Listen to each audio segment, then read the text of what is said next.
కాయలు చిక్కుడుకాయలు. ఉత్తిష్ట నరసార్థూల కర్తవ్యం దైవమానికం. ఆనపా పొట్లకాయలు, కరేపాకు, కొత్తిమీర. ఉత్తిష్టోత్తిష్ట గోవింద ఉత్తిష్ట గరుడ ధ్వజ. అల్లం, ఉల్లి, వెల్లుల్లి, చిక్కుడు, చింత చిగురోయ్. ఏంటే కాంతం నన్ను విక్రిస్తున్నావు? మిమ్మల్ని ఎక్కిరితే నాకేటొత్తదమ్మా. కాయ కట్టం చేసుకు బతికేటోళ్ళం.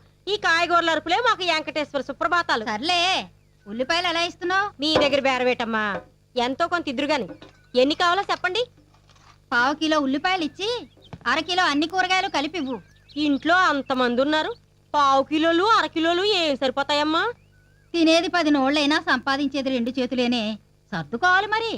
ఎంత చెట్టుకి ఎంత కాయని నువ్వేం చేస్తావులే, ఉన్న దాంట్లోనే సంసారం ఇదుకు రావాలి. అవును గాని వదినా, పార్వతి పెద్ద మనిషి అయిందంట కదా, కనీసం పక్కింటి వాళ్ళు 4 పిలిచి 4 జాకెట్ ముక్కలు పెడితే సరిపోయేది కదా. అనుకున్నాం కానీ కుదరలేదు. కుదరనివ్వదు, మీ అబ్బాయికి ఉద్యోగం రానివ్వదు, మీ మామగారికి ఆపరేషన్ కానివ్వదు, మీ రెండో దానికి పెళ్లే కానివ్వదు. ఎవరుదినా? ఇంకెవరు, దరిద్రలక్ష్మి. అది మీ ఇంట్లో తిష్ట వేసింది, అందుకే మీకు ఈ కష్టాలన్నీ. ఇదిగో అవన్నీ పోవాలంటే నువ్వు వెంటనే వైభవలక్ష్మి వ్రతం చేయి. వైభవలక్ష్మి వ్రతమా? 6 నెలల క్రితం మా తోటికోళ్ళతో చేయించాను, అంతే. వెంటనే వాళ్ళ ఆయనకు ప్రమోషన్, కూతురికి అమెరికా సంబంధం వచ్చింది. అంతెందుకు, మొన్న పోయిన నెలలో మా పక్కింటి రాఘవరావు పెళ్ళం శ్రీలక్ష్మి తెలుసుగా, ఉప్పు కూడా మా ఇంటికి వచ్చేది. తన చేత కూడా ఈ వ్రతం చేయించాను, అంతే. వారం రోజుల క్రితం అపార్ట్మెంట్ కొనుక్కొని గృహప్రవేశం కూడా చేసేసింది. మనం చేయాల్సిన పనులు సరిగ్గా చేస్తే పూజలు అక్కర్లేదు, వ్రతాలు అక్కర్లేదమ్మా. నీ ముఖం నీకేం తెలుసు? ఇదిగో నా మాట విని ఒక్కసారి చెయ్యమ్మా, నీ కష్టాలన్నీ ఇట్టే తీరిపోతాయి. అలాగే. ఆ వ్రతం ఎలా చేయాలో ఏంటో ఓసారి పంతులు గారిని అడిగి. మళ్ళీ ఆయన ఎందుకు 100 200 అడుగుతాడు.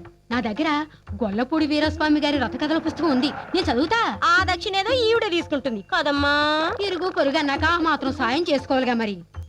వచ్చే శుక్రవారం పొద్దున్నే తలంటూ స్నానం చేసి 4 రకాల పిండి వంటలు వండి ఓ బంగారు రేకు, ఓ పట్టు చీర తెప్పించు. నాకు పట్టు చీర ఎందుకులే వదినా? ఆహా, పట్టు చీర నీకు కాదు, వ్రతం చేయించిన ముత్తైదుకి ఇవ్వాలి. అంటే ఈవిడ గారికి అన్నమాట. అలాగే 4 జాకెట్ ముక్కలు కూడా తెప్పిస్తే ఆవిడ కూతుళ్ళకి కోడళ్ళకి ఇప్పిస్తాది. వీటన్నిటికీ కలిపి ఖర్చు ఏ మాత్రం అవుతుంది వదినా? ఎంత 2000 ఉంటే చాలు. నువ్వు ఒక్కసారి ఈ వ్రతం చేశావంటే ఈ దరిదాపుల్లోనే దరిద్రలక్ష్మి కనబడదు. ఏ మీరు ఇల్లు ఖాళీ చేసి వెళ్ళిపోతున్నారా? కాస్త రేడియో కడతావా? ఆకాశవాణి విశాఖపట్నం కేంద్రం. వాతావరణ సూచన. బంగాళాఖాతంలో ఏర్పడ్డ వాయుగుండం వల్ల రాగల 24 గంటల్లో వాతావరణంలో పెనుమార్పులు సంభవిస్తాయి. కొన్ని ప్రాంతాల్లో ఈదురుగాలులు, మరికొన్ని ప్రాంతాల్లో భారీ వర్షాలు పడి పెను తుఫానుగా మారే సూచనలు కనిపిస్తున్నాయి. కాబట్టి లోతట్టు ప్రాంతాల వాళ్ళు అప్రమత్తంగా ఉండాలని. అయ్య బాబు, ఇదేంటే ఇంత ముస్తాబైపోయావు? ఈ రోజు మన పెళ్లి రోజు కూడా కాదు. పెళ్లి రోజే ముస్తాబవ్వాలా? పిల్లలంటే పుట్టుకొచ్చేసారు గాని అసలు మనం ఏ రోజైనా భార్యాభర్తల్లాగా ఉన్నావా? తల్లి తండ్రి అయ్యాక భార్యాభర్తలంటే భాగ్యం. అసలు మనకి కష్టాలన్నిటికీ కారణం ఏంటో తెలుసా? నేను నిన్ను పెళ్లి చేసుకోవడం. అది కాదండి, మన ఇంట్లో దరిద్రలక్ష్మి ఉందంట. ఇంత చిన్న ఇంట్లో మనకే చోట్లేదు, ఆవిడ ఎక్కడ ఉంటుంది పాపం? వేళాకోళాలు ఆడకండి. నాకు 2000 కావాలి. ఆల్రెడీ నా చిటికిన వేలు ఇచ్చాను, ఇంకే వేలు కావాలో కోరుకో. ఈ వేళ్ళు కాదు, డబ్బు. డబ్బా? 2000 నీకెందుకే? వైభవలక్ష్మి వ్రతం చేద్దామని. అదెందుకు? ఆ వ్రతం చేస్తే దరిద్రలక్ష్మి వెళ్ళిపోయి ధనలక్ష్మి వస్తుందంటండి. రేపెలాగూ 1వ తేదీ కదా, కాదనకుండా ఈ నెల జీతం నాకు ఇచ్చేయండి. ఏంటండి, ఒకరోజు ముందుగానే వచ్చిందా జీతం? అడగగానే ఇచ్చేస్తున్నారు. ఏంటిది? 5000 ఖరీదు చేసే ఉత్తరం చదువు. అమ్మా, మీ అల్లుడు గారు స్నేహితుడికి సహాయం చేద్దామని చిట్ ఫండ్ కంపెనీలో షూరిటీ సంతకం పెట్టారట. ఆ వెధవ డబ్బు కట్టలేదు. దాంతో ఆ 10,000 మీ అల్లుడి గారి మెడకు చుట్టుకుంది. వారం రోజుల్లో ఆ 10,000 కట్టకపోతే ఇల్లు జప్తు చేస్తామని నోటీస్ ఇచ్చారు. దాంతో ఆయన బెంగ పెట్టుకుని తిండి తిప్పలు మానేసి పిచ్చివాళ్లా తయారయ్యారు. కాబట్టి ఎలాగో అలా మీరు కొంత సర్దితే మా ఇల్లు మాకు దక్కించిన వాళ్ళు అవుతారు. లేదంటే ఇల్లు పోగొట్టుకుని మీ పంచన చేరాల్సి వస్తుంది. ఏమండి, నీకు డబ్బిస్తే వైభవలక్ష్మి వస్తుందో రాదో కానీ ఇవ్వకపోతే మాత్రం మన ధనలక్ష్మి మన ఇంటికి వచ్చేస్తుంది. ఏ లక్ష్మి కావాలో నువ్వే తెలుసుకో భాగ్యం. నాన్న, ఈ డబ్బు తీసుకుని అక్కడికి పంపించండి. ఎంత డబ్బు నీకెక్కడదమ్మా? మొన్న పెళ్ళోళ్ళు చెప్పారుగా, బాస్ ఒకడు ఉన్నాడని, వాడిచ్చుంటాడు. మొన్నటి దాకా ఎవరికీ తెలియకుండా మేనేజ్ చేసింది, ఇప్పుడు అందరికీ తెలిసిపోయిందిగా, పబ్లిక్ గా ఖాతా పెట్టింది. థ్యాంక్స్ అన్నయ్య. నీ చెల్లెల మీద నీకున్న నమ్మకానికి గౌరవానికి చాలా థ్యాంక్స్. నర్మయ్, ఇంట్లో అడిగే మగాడు లేడనగా ఇలా బరితెగిస్తున్నావు? సిగ్గు లేదు? నీకు లేని సిగ్గు నాకెందుకురా? హ? అయినా నన్ను అడిగేంత మగాడివా నువ్వు? ఏయ్! తిరిగి కొట్టడానికి నిమిషం పట్టదు. ఏంటి చేసిన వెదవ పని? ఏటా నేను చేసిన వెదవ పని?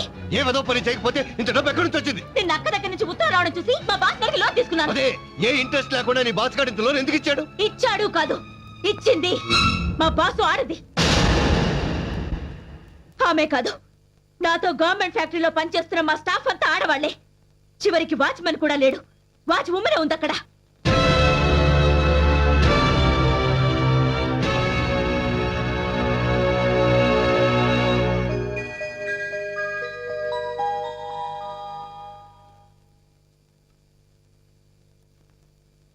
ఏయ్, ఇంకా ఎంతసేపు? త్వరగా కానీ అయ్యగారు వస్తారు. ఏసీ వేసి పక్క సర్దు.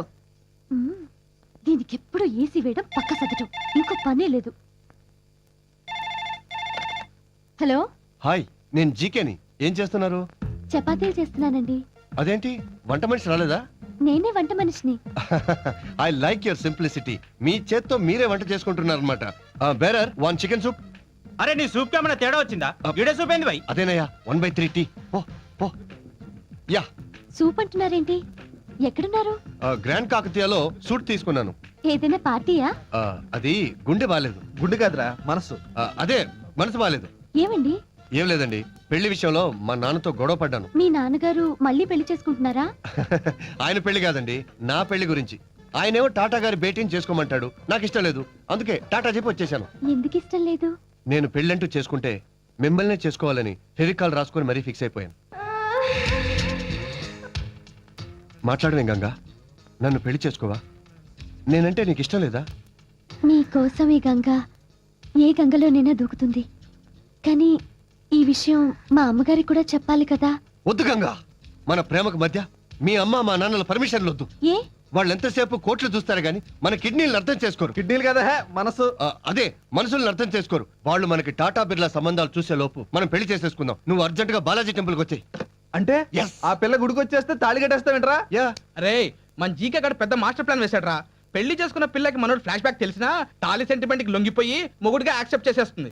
దాంతో కోట్ల ఆస్తికి వీడు ఇల్లరిక మల్లుడు అయిపోవచ్చు. అంతే కదరా? యా. ఏమిటి ఇంత లేట్ అయింది? మా అమ్మగారికి నాకు గొడవైంది. ఊహించిందేగా, నువ్వేం కంగారు పడకు. పెళ్ళైతే అన్ని ప్రాబ్లమ్స్ తీరిపోతాయి. చచ్చినట్టు వచ్చి మనల్ని తీసుకెళ్తారు. లేదు, నేను మళ్ళీ ఆ గడప తొక్కనని వచ్చేసాను. ఓకే ఓకే, అవన్నీ తర్వాత మాట్లాడుకుందాం. ముహూర్తం టైం అయింది. రా రండి రండి. పంతులు గారు, త్వరగా కానివ్వండి. హలో, ఇది ఎమర్జెన్సీ మ్యారేజ్. అక్కడి నుంచి వస్తే 6 గంటలు పడుతుంది. డైరెక్ట్ గా మాంగళ్య మంత్రానికి వచ్చేసి ఈ పసుపు తాడు కట్టించే. అది బెటర్.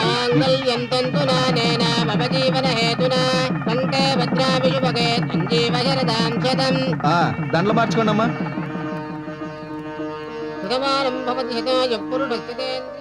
ఈ రోజు నుంచి మనం కోటీశ్వర్లం. ఇక మన లైఫ్ అంతా ఫారెన్ లో. ఇక్కడ ఇదేంటి ఇక్కడే తీసుకొచ్చారు? మీ అమ్మగారితో మన పెళ్లి విషయం చెప్పి నచ్చజెప్దామని. పెద్దల అంగీకారం లేకుండా మనం పెళ్లి చేసుకోవడం మంచిది కాదు.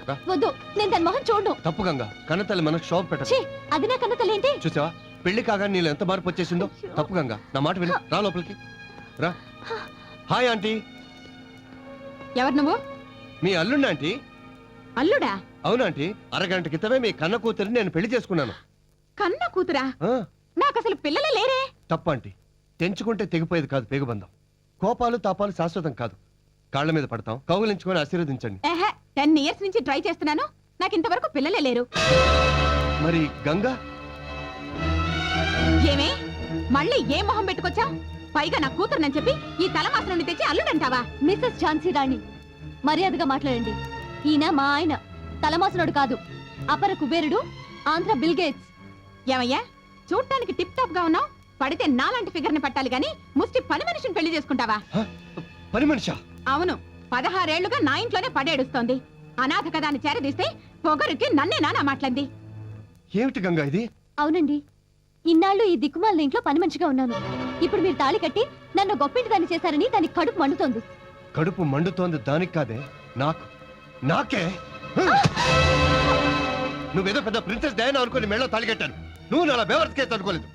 ఏంటండి మీరు మాట్లాడేది? నోర్మయ్, పిచ్చ పిచ్చ డ్రెస్సులు వేసుకొని రోజుకో కారులో తిరుగుతూ అమ్మగారు అమ్మగారు అంటుంటే నీదేదో రాయల్ ఫ్యామిలీ, అమ్మని అమ్మగారు అని గౌరవిస్తున్నావు అనుకున్నాను. ఇలా లేబర్ అనుకోలేదు. వద్దు, ఇక నీకు నాకు ఏ సంబంధం లేదు. మీరు ఇలా అంటే నా పరిస్థితి ఏంటండి? గంగవ కదా, ఏ గంగలోనూ దూకు.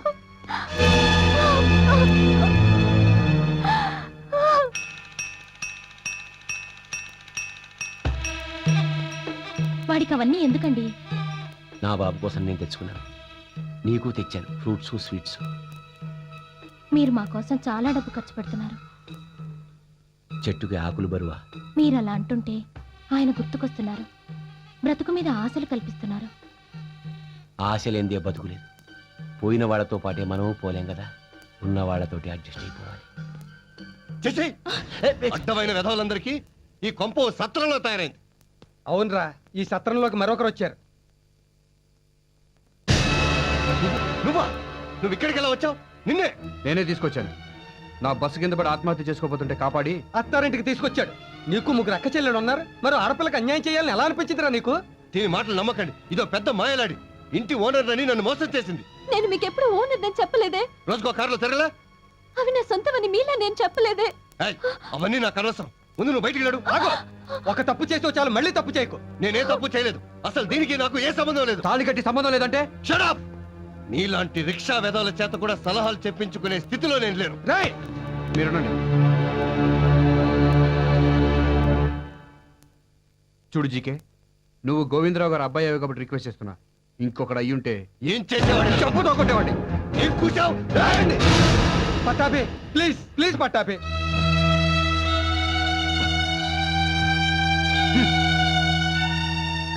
ఇంకా ఏం చూస్తావే? బయటికి పో, పో. ఆ అమ్మాయి వెళ్ళదు. వెళ్ళకుండా ఇక్కడే పడి తింటుందా? పడి తినాల్సిన కర్మ వదిలికేం పట్టలేదు. వదిన? అసలు నాకు ఇది పెళ్ళమే కాలేదు, నీకు వదినలా అయిందే? నీకు ఇష్టమైతే ఇంటి కోడలుగా ఉంటుంది, కష్టమైతే నా 4గో కూతురుగా ఉంటుంది. అందరూ కట్టకట్టుకొని చావండి.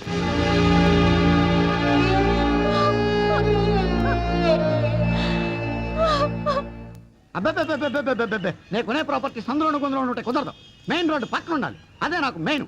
అందుకే దుబాయ్ నుంచి డబ్బట్టుకొచ్చాను. ఓని ఇందాక నుంచి పెట్రోల్ వాసన వస్తుంటే ఆటో ఏమనుకున్నాను, ఇక్కడి నుంచి అనమాట. మరి? సరేగానే ఆ. దుబాయ్ నుంచి ఎంత తీసుకొచ్చావు? ఓ 10 లక్షల దాకా సంపాదించుకొచ్చావా? అబ్బాయి అంత ఎక్కడదండి. పోయిన 5 లక్షలు? లేదు. పోనో లకారం? 25,000 తెచ్చాను. ఏదో 25,000 ఇంత బిల్డప్ప. ఈ మాత్రం దాన్ని దుబాయ్ దాకా చూపించుకోవడానికి ఏ పాకి పని చేసినా ఇక్కడ వచ్చేది కదా. భలే చెప్పావా? నేను అక్కడ చేసింది నా పనే. 25,000 వస్తుంది. పోనీ ఎయిర్పోర్ట్ కొంటావా? ఎయిర్పోర్ట్ 25,000 అంత చీప్ గా ఆడతాడేంటి? అబ్బో తెలివైనోడివే. 25,000కి రాదు. ఏదైతే బెటర్. అమ్మో చాందన్ గారు, నువ్వు ఎక్కి ఆటోలో వరకు మాట్లాడుతున్నావు. నువ్వు ఎక్కి రైట్ రైట్ రైట్ పని పని రైట్. నీకు మెయిన్ గా మెయిన్ రోడ్ పక్కన ఉండాలి కదా. అవును. ఇదిగో ఈ హుసేన్ సాగర్ ఎలా ఉంటది? అది కొనుక్కుని నేను ఏం చేసుకోనండి? స్విమ్మింగ్ పూల్ చేసుకో, ఈత కొట్టుకో, ఈత రాదే. కొన్ని రొయ్యలు చెరువు చేసుకో, సెంటర్ లో ఉన్న బుద్ధుడి విగ్రహానికి టికెట్ పెట్టుకో. చేపల కంపు ఇంకేదన్నా చెప్పు. కానీ నాకు మెయిన్ గా మెయిన్ రోడ్ పక్కన ఉండాలి. అది మెయిన్. ఓ పని చెయ్యి, మెయిన్ రోడ్ పక్కన అంటే మంచి సులభ కాంప్లెక్స్ ఉంటాయి. తీసుకో, డే నైట్ వర్కింగ్, నువ్వు 24 hours క్లీనింగ్. దుబాయ్ లో అదే పని కదండి. రొటీన్ అయిపోయి బోర్ కొట్టేస్తుంది. ఇంకేదన్నా చెప్పు. జూ వద్దంటున్నావు, సాలార్జింగ్ మ్యూజియం వద్దంటున్నావు, అసెంబ్లీ వద్దంటున్నావు. ఇంకేదైతే బెటరు? నువ్వే ఆలోచించుకోవాలి మరి నీ ప్రాపర్టీస్. ఇదిగో బాబు అడుపోని ఆపా, ఎక్కడ ఆపు? ఇదిగో మెయిన్ రోడ్ మీద ఎంతకన్నా మంచి ప్రాపర్టీ దొరకదా నీకు? రవీంద్ర భారత్ తీసుకో.